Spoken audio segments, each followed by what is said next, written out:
बिस्मिल्लाहिर्रहमानिर्रहीम। अस्सलामुअलैकुम, welcome to my channel. आज मैं आपके साथ बहुत ही मज़े की मटन मखनी की रेसिपी शेयर करने लगी हूँ। तो फिर चलते हैं और रेसिपी को स्टार्ट करते हैं। सबसे पहले कढ़ाई में हम ले लेंगे हाफ़ कप के करीब घी। घी को गर्म करने के बाद हम इसमें ऐड कर देंगे चॉप की हुई प्याज। यहाँ पर मैंने तकरीबन 3 मीडियम साइज़ की प्याज को मशीन में चॉप कर लिया था। प्याज डालने के बाद तकरीबन इसे 5 से 7 मिनट के लिए पकाएंगे ताकि प्याज का कच्चापन थोड़ा दूर हो जाए। और जैसे ही इसका थोड़ा सा कलर चेंज होने लग जाएगा तो हम इसमें ऐड कर देंगे मटन। यहाँ पर ये मैं यूज़ कर रही हूँ 500 ग्राम्स के करीब। और गोश्त की बोटी को मैंने यहाँ पर थोड़ा सा छोटा साइज़ में काट के डाला है। इसके बाद इसे हम तकरीबन 3 से 4 मिनट के लिए अच्छी तरीके से भूनेंगे। आप इसे बीफ के साथ भी बना सकते हैं। और मैंने जो गोश्त इस्तेमाल किया है उसमें थोड़ी सी चिकनाई भी है।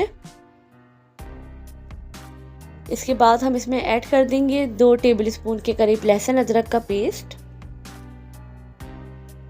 और पेस्ट डालने के बाद दोबारा हमें इसकी भुनाई करनी है तकरीबन 3 से 4 मिनट के लिए, ताकि गोश्त की कोई भी स्मेल वगैरह ना रहे।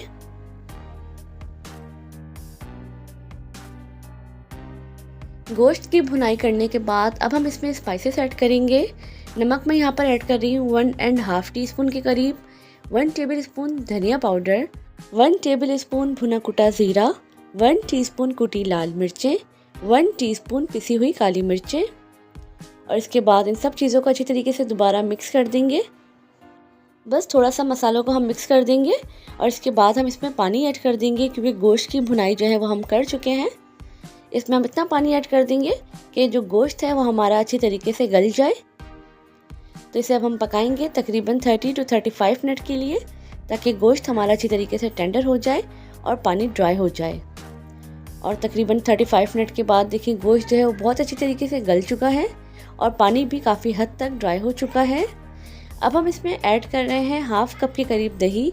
दही को अच्छी तरीके से फेंट के डालेंगे, वरना फिर दही जो है वो सालन में जाकर फटा फटा सा लगता है। तो दही को बहुत ही अच्छी तरीके से पहले फेंटेंगे और फिर यूज़ करेंगे। दही डालने के बाद बस मीडियम फ्लेम पे इसे अच्छी तरीके से भून के दही का पानी जो है वो ड्राई कर लेंगे।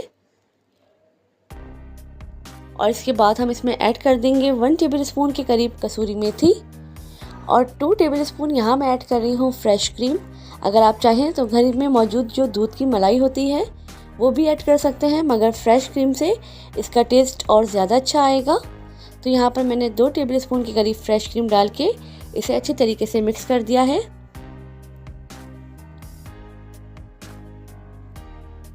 सालन बिल्कुल रेडी हो चुका है, ऑयल जो है वो ऊपर आ चुका है। तो बस अब हम इसे साइड पे रख देंगे। अब इस रेसिपी में एक मज़ेदार सा बटरी फ्लेवर देने के लिए मैंने यहाँ पर फ्राई पैन में ले लिया है 1 टेबलस्पून के करीब बटर और इसे बिल्कुल लो फ्लेम पे हम मेल्ट करेंगे। जैसे ही बटर मेल्ट हो जाएगा तो हम इसमें ऐड कर देंगे 3 से 4 हरी मिर्चें, जिन्हें मैंने बीच में से कट कर लिया है। और इसके साथ ही मैंने बारीक कटा हुआ अदरक डाल दिया है। बस बटर में डाल के इसे हमें बहुत ज़्यादा पकाना नहीं है, सिर्फ हल्का सा इसे मिक्स करेंगे। और बस अब हम इसे सालन के ऊपर डाल देंगे। इसके ऊपर डाल देंगे हरा धनिया बारीक कटा हुआ। मज़ेदार सी मटन मखनी हमारी रेडी है। रेसिपी अच्छी लगी तो चैनल को सब्सक्राइब ज़रूर कीजिएगा, वीडियो को लाइक और शेयर ज़रूर कीजिएगा और एक दफ़ा इस रेसिपी को ज़रूर ट्राई कीजिएगा। बहुत ही कम इंग्रेडिएंट से बन जाती है और टेस्ट में बहुत ही फ्लेवरफुल होती है। बहुत जल्द मिलेंगे एक नई रेसिपी के साथ।